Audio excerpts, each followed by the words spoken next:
Hello, friends, and welcome back to the Reiki Women Podcasts. My name is Michaela Daystar. Here, as always, is Bronwen Logan and Carrie, Varela. And we are here to continue our ongoing conversation about Reiki and life, the intersections of those things. And we wanted to talk today about a topic that, as Reiki practitioners, as people whose life and livelihood are intimately connected with this spiritual practice, is something that is of concern to us and that we really wanted to open up conversation in our community about. And that is the topic of spiritual bypassing. This topic can cover a wide range of experiences and behaviors and interactions. And it's one that we really feel that as a community, it's important to be able to have open conversation about, not to shy away from conversations that can be a little bit more difficult, a little more sticky. We've never been afraid of those conversations here on Reiki Women Podcast, and we hope that you will join us in the conversation. And so when we think about the term spiritual bypassing, there's a number of things that we might mean by that. And Carrie, I wonder if you'd be willing to start us off and just share an example and some thoughts that you have to begin with. Yeah, so I think a good working definition of spiritual bypassing is using some of the principles of a spiritual practice to avoid feelings, emotions, even conflicts under the guise of spiritual principles, and thereby just like kind of bypassing the whole issue and wiping it away as if it isn't real, doesn't exist for people, or isn't important to them. And I see, Reiki has the potential. I think any spiritual practice, Bronwen was speaking to this before we began, that any spiritual practice has a tendency to, fall into maybe some spiritual bypassing. And all of this is kind of an overarching question within how do we engage with the practice of Reiki? How do we work with our clients one-to-one, and maybe times in our practice or in our own spiritual life where we've been kind of bypassed or shut down from experiencing or sharing or being with our hurts, feelings, thoughts, emotions. I guess, for me, I see a lot of bypassing in the Reiki community around the knowledge that we share with Reiki. And a lot of times there's such a wide swath of belief systems, thoughts, paradigms, spiritual traditions that sometimes are encompassed underneath the umbrella of Reiki. And I know each of us are really committed to working to undo that, working to really embody and understand the roots of Reiki, understand how they're related to Japanese spiritual traditions, trying to understand those spiritual traditions better so that we can transmit Reiki a little bit more purely from, these whitewashed, perhaps, perspectives. So I was in a Reiki group the other week, and somebody was talking about a real discouragement around learning the Daikomyo symbol and learning it incorrectly, and learning how to write it incorrectly, and feeling like she kind of had been hoodwinked by her Reiki teacher for giving her this knowledge of the Daikomyo, but that was factually incorrect. And I think there's a lot of that within Reiki. And reading in this Reiki forum how many comments there were to her post about being upset about, receiving some knowledge from her Reiki teacher that was factually incorrect. So many people were just kind of under the guise of like, well, just do what your intuition tells you to do. And you can write the symbol however you want to write the symbol. And how you connect with it is the most important. To me, that feels like a pretty clear spiritual bypass, that you're not willing, if your intuition is telling you something that's different, then that's what's factually correct. We need to rectify that. I think as a yoga teacher, many people hold yoga teachers to that standard. If you say something incorrect in a yoga class, more than likely it's going to really upset the whole class. So, there is an integrity piece, when we're in a position of authority trying to teach something, that we should be trying to do it as correctly as possible. And so those are what some of the issues that kind of arise for me when I think about spiritual bypassing within Reiki. Mm. Yeah, I think of it as a psychological issue rather than a spiritual issue in a way, right? Because it's us and our wounds. It's us and it's our defense system. It's our weaknesses, if you like, which we all have. We are human. It's like we're trying not. Of course, that it's because when we're doing a practice like this, there is almost this idea that we should be better than human. Yeah. And yet we very clearly are human. And, that's, if we look at the Japanese energetic system, how we're put together, we are body, physical, us, mind, and breath, or spirituality, if you like. So this physical us, this, and this mental, all these different aspects of us, they need to work together. And we don't actually want to take one out and say, this is what we're purely this, because we are these other things. And so we're born, we have all these issues that come up in our lives, things that we need to sort out. And it's like a I guess a lack of integrity in reality. There's a lot of hypocrisy or whatever, but it comes from fear. And the fear is that people will see us for who we really are. And that shouldn't be a fear, because we are who we are.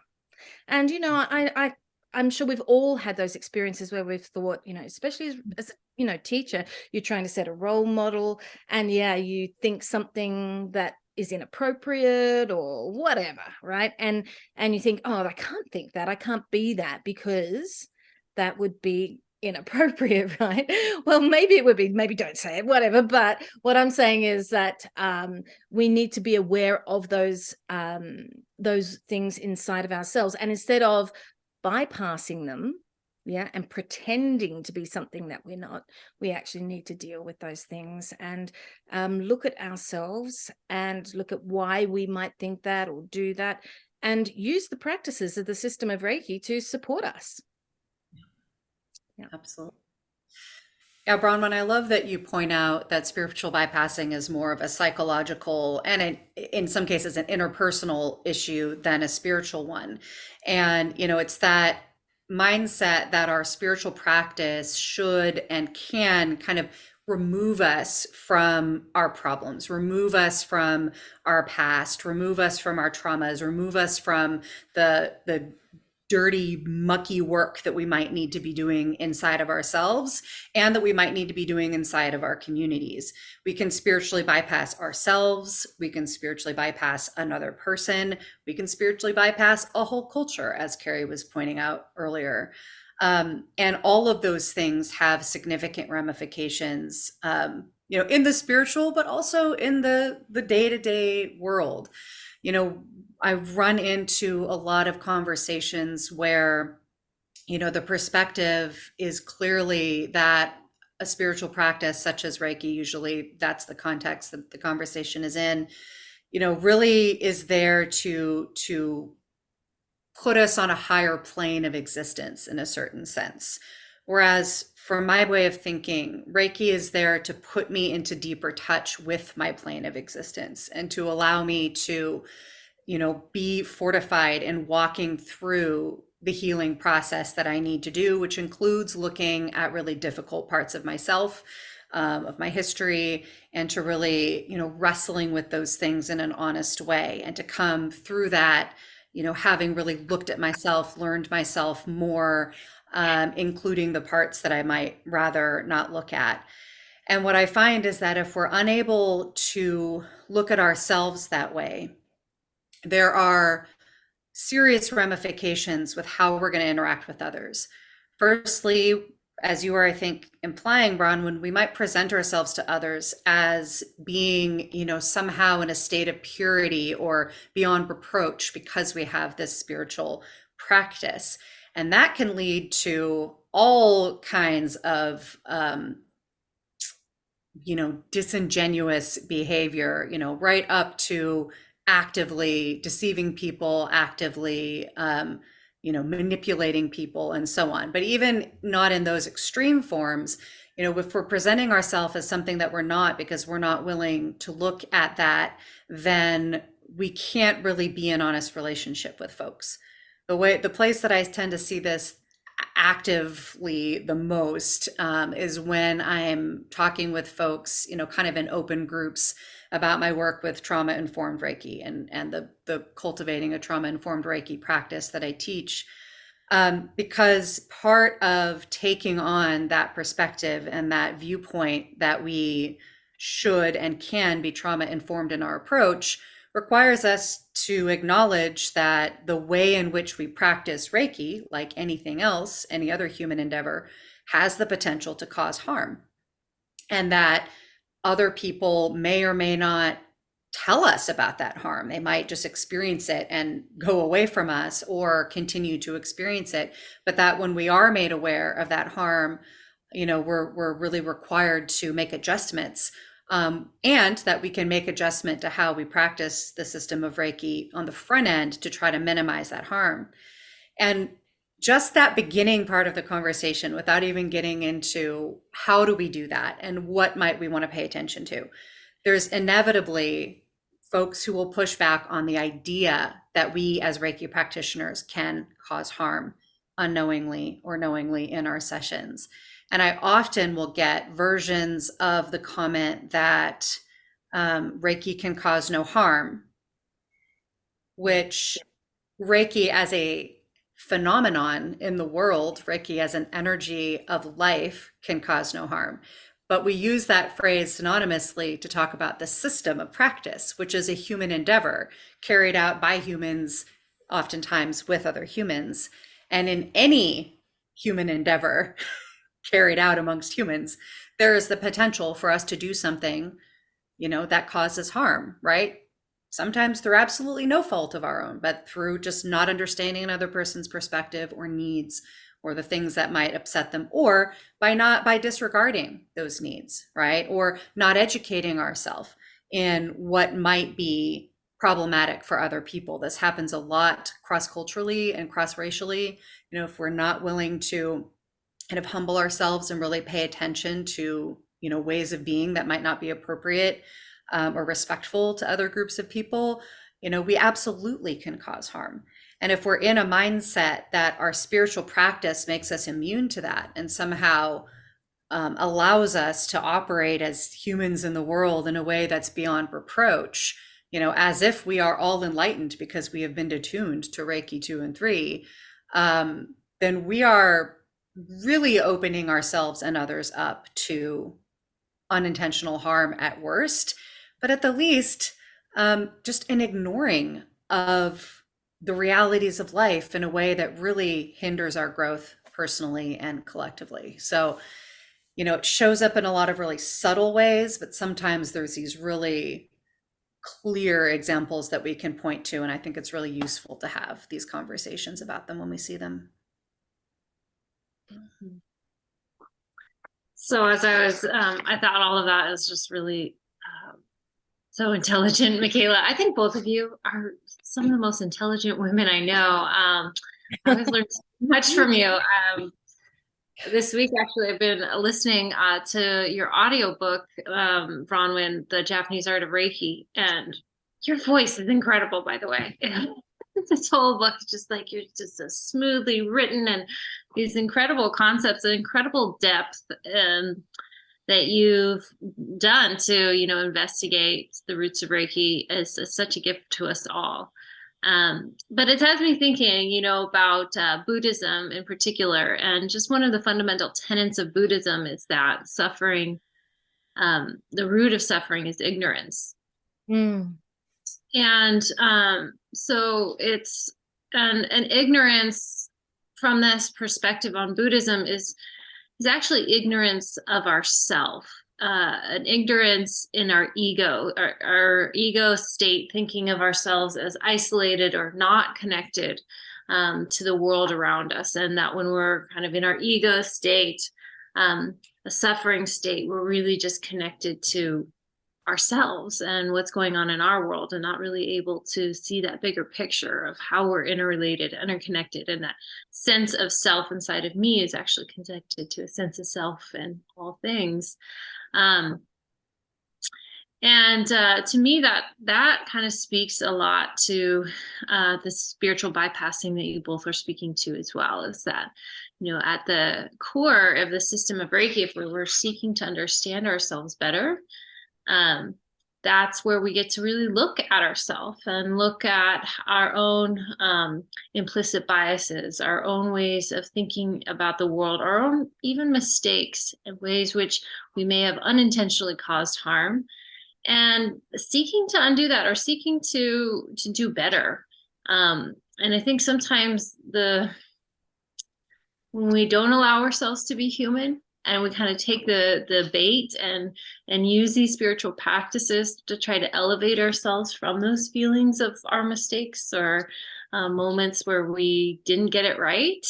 The danger in that is that we really dig our heels in and, keep building elaborate more and more excuses around those mistakes and choices, rather than learning from them or trying to do better next time. And, certainly as a teacher, I don't think every single time I've gotten every single factual point correct in a Reiki class. And I don't think any teacher can really be held up to that standard as much as we try.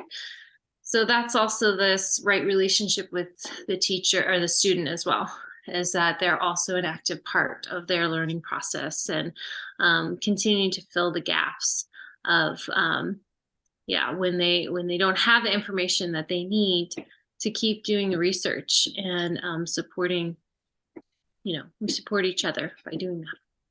Yeah, that fear of not knowing the answer to something as a teacher, for example. Yeah.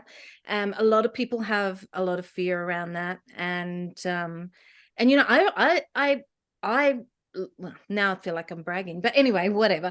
I like to work with that because it's exciting, right? So, in a class, questions are fantastic, because the questions are what bring up new thoughts and different ways of seeing things. But they also allow the students to bring about self-discovery for them as well, I think. And so, if we can be very absolute as teachers and say, no, this is, it has to be like this, or, this is the answer to this. And I agree about facts, what you're saying, Carrie. I guess that's not what I'm talking about. But if we're talking about like the precepts, yeah, and our experiences with the precepts, and, I could say, well, worry is this, anger is this, but it's not really allowing people to go deeper into that. Yeah. And so, and it can be fearful as a teacher to allow people to and to grow. Do you know what I'm saying? Am I making sense? Yeah. Absolutely. No, I love this layer of nuance that you're bringing in from the perspective of the role of those of us who teach, because, on the one hand, there's an awful lot of harm that a person in the position of a teacher can cause if they're operating, if we choose to operate from a spiritually bypassing perspective, and a tremendous amount of value and benefit to our students when we take on this open perspective that you're talking about. And that piece around being afraid to not know the answer, and kind of a rigid belief that as the teacher or the leader or the spiritual leader of any kind, that we are expected to know all of the answers, is really hindering, right? It's very damaging for us as teachers or anybody in a leadership position, but also for those who would be learning from us, because the fact is we don't know all of the answers, right? Nobody knows all of the answers. And when we can, right, there's of course a certain amount of knowledge and experience that we need to have to step into that role. But if we can step into that space in a dynamic way and say that there's so much more mystery here than there is my one experience. And that this collection of people, this constellation of folks who are here in this room to learn together brings, this collection of knowledge and experience that we'll never have again, right? It's like the material that I have on my curriculum, that I wrote up from my experience and my knowledge and my study is important, but it's not the most important curriculum in the room. The most important curriculum is what we all bring in this kind of alchemy, Yeah. which has to be inside of the structure of solid facts, to your point, Carrie, right? It needs to be in the structure of accurate historical, cultural practitioner information. And then inside of that, can we get really curious about how we each interact with each other? And the ability to say, I don't know the answer to that, but let's find out together is powerful as a teacher. This was one of the first professional lessons I ever learned in my very first real job. I worked at a small family business. It's a lighting studio for 10 years out of high school. And right in the beginning, when I was learning how to help, customers on the sales floor, my boss said, if somebody asks you a question and you don't know the answer, always tell them you don't know the answer. Never claim that you know something that you don't know. In this case, this would mean, a lot of money that they might spend on lighting equipment that's not accurately, But in any case, if we don't know the answer, right? The best answer is, I don't know, but let's go find out. Yeah. And that has been such a powerful piece of teaching for ever since then. And I'm so grateful for really having internalized that message, because it makes me much more bold and brave and, in some cases, humble and also creative in my teaching, because I'm like, hey, I don't know, but let's find out, Yeah. Yeah.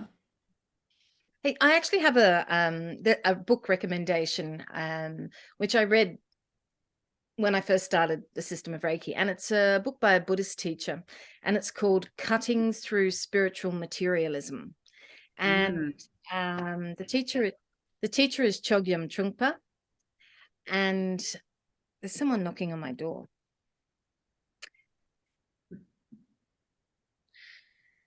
Pause, please. What?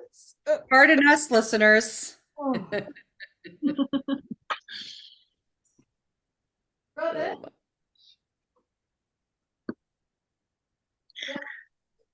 I don't know. I want to listen to Bronwen's book on audio. That's a good idea.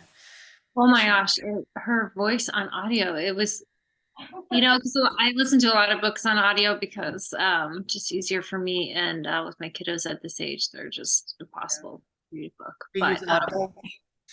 use a lot of Audible, but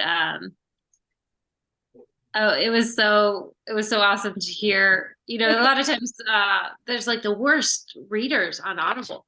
They're it was monotone, and then when it was Bronwen starting to read her book, I was like, yeah. I assigned that book for my Reiki 1 and 2 classes, and I just assigned chapters 4 and 5 to my current group of Shodan students, and I love the idea of suggesting they listen to it on audio. Yeah, it's nice. I love the idea of audio. It's great.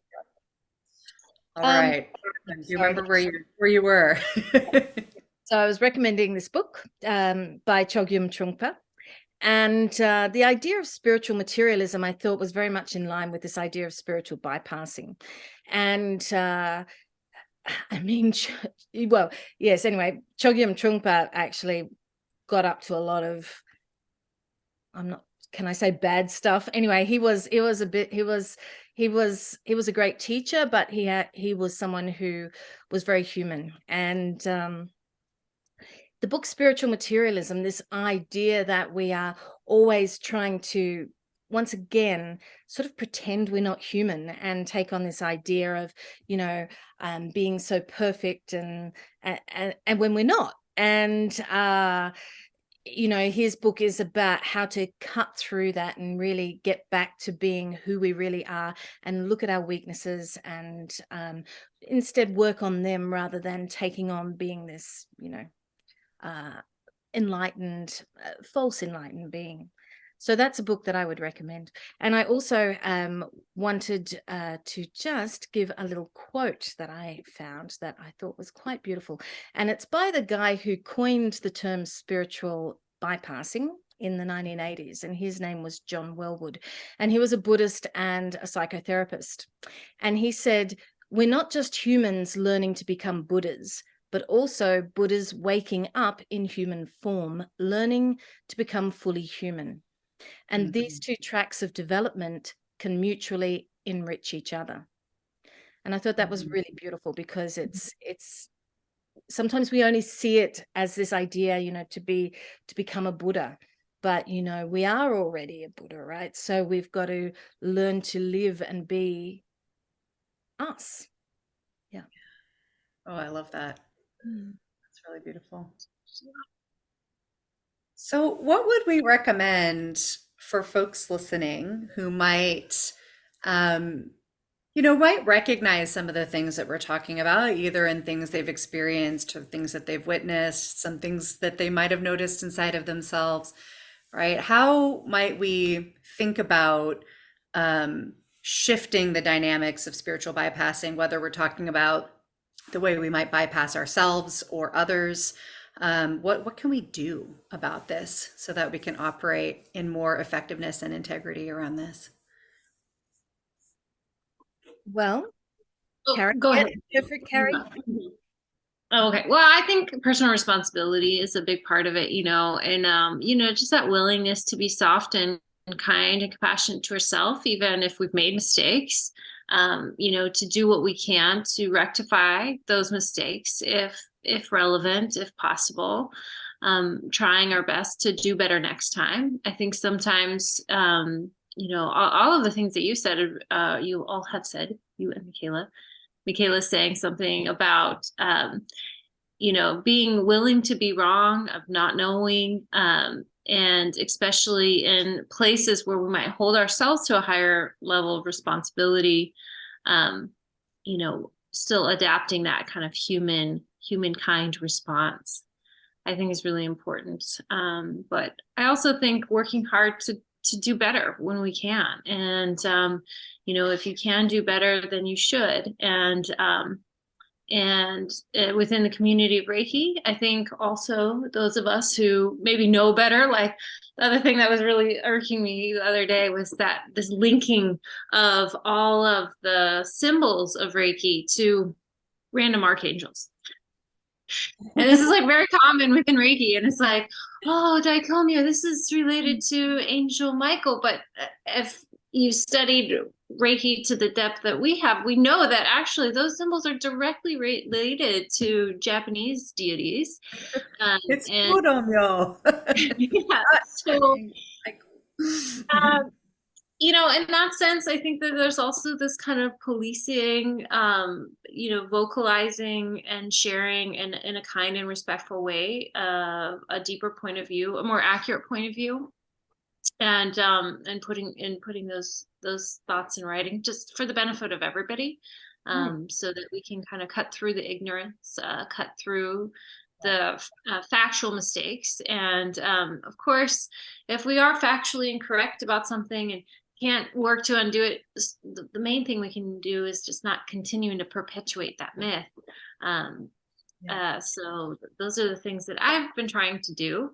But as you guys are all saying it, there's those deeper things too, is just like with clients, a willingness to not know the answer to their problems, a willingness to sit with them in their discomfort, not change it, but to acknowledge it, to feel it, to allow it.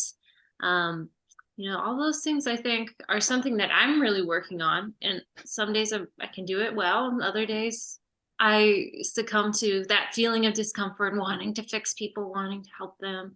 And so I have to offer myself a lot of compassion too, because that's also my nature. That's why I do what I do, because I want to help people. So giving myself some grace there too. Absolutely.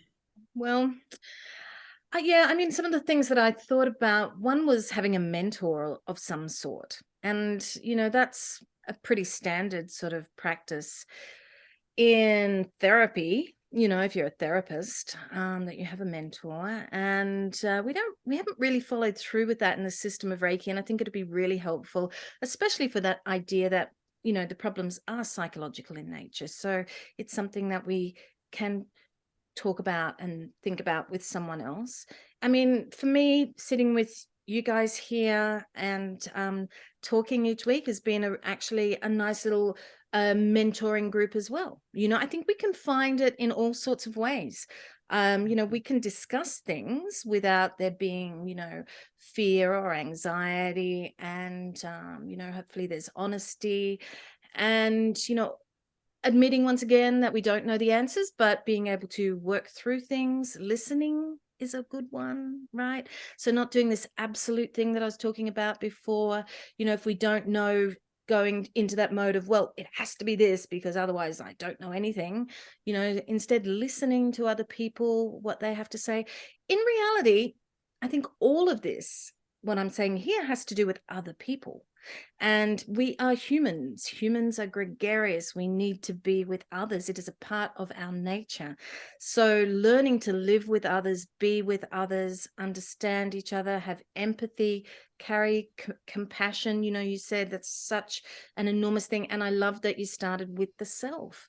Even though I'm talking about others, that beautiful compassion for yourself, that it's all okay, and really calming that down so that we're not then jumping ahead into making these strange, fearful mistakes that, as you say, could possibly hurt other people.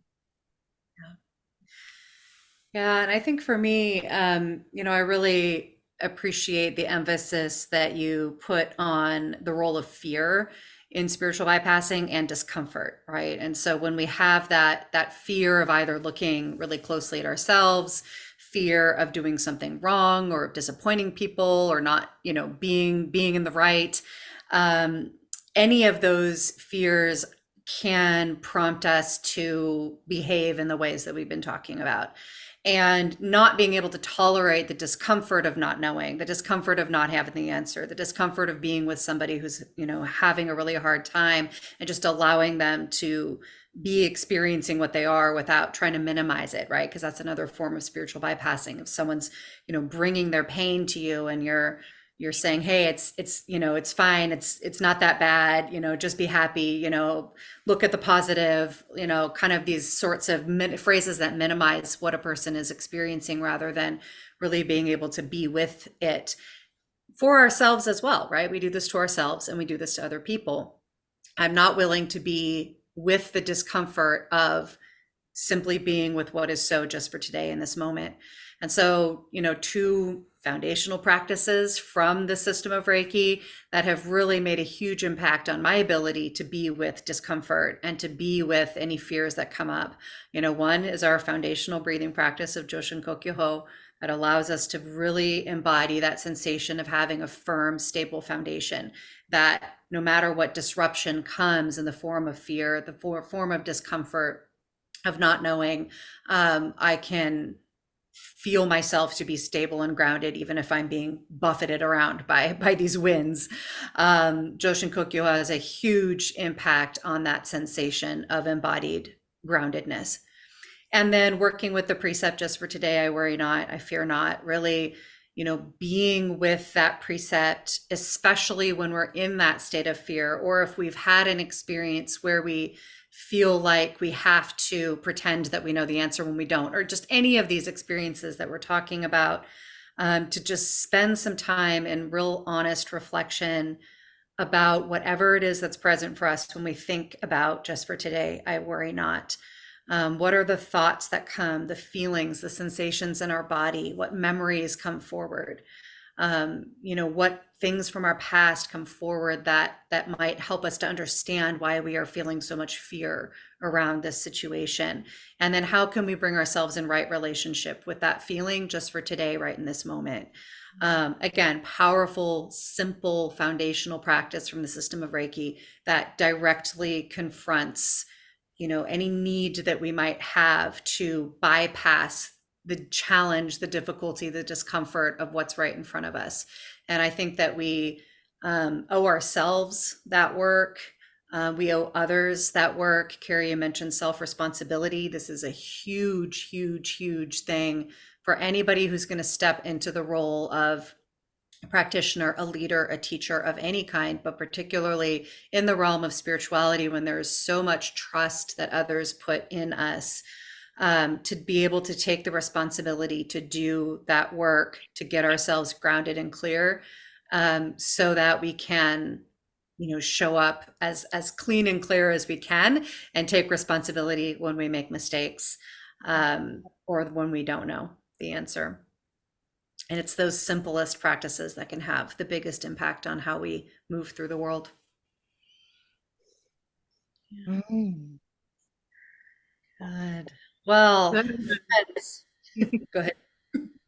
Oh, it's just a great conversation. I think there's so much in there. And I don't know, I feel like I also really want to acknowledge you, Michaela, for your trauma-informed work. It is really an incredible training, an incredible course. I think a must, you must take this course if you're a Reiki practitioner, from my point of view.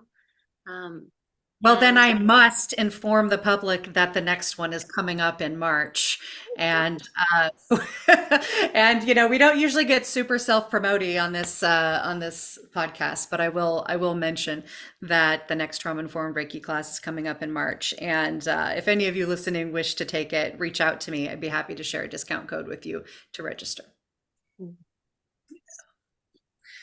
So friends, thanks for coming along on this conversation, on this journey, being willing to have some of the more difficult conversations, both inside of this trio and out in our community of listeners. We would love to hear your own experiences with spiritual bypassing, either that you've witnessed, that you've experienced, perhaps that you yourself have committed, if you're willing to be brave and tell us those stories, as well as those stories of times when you were able to do something different and step into a different path.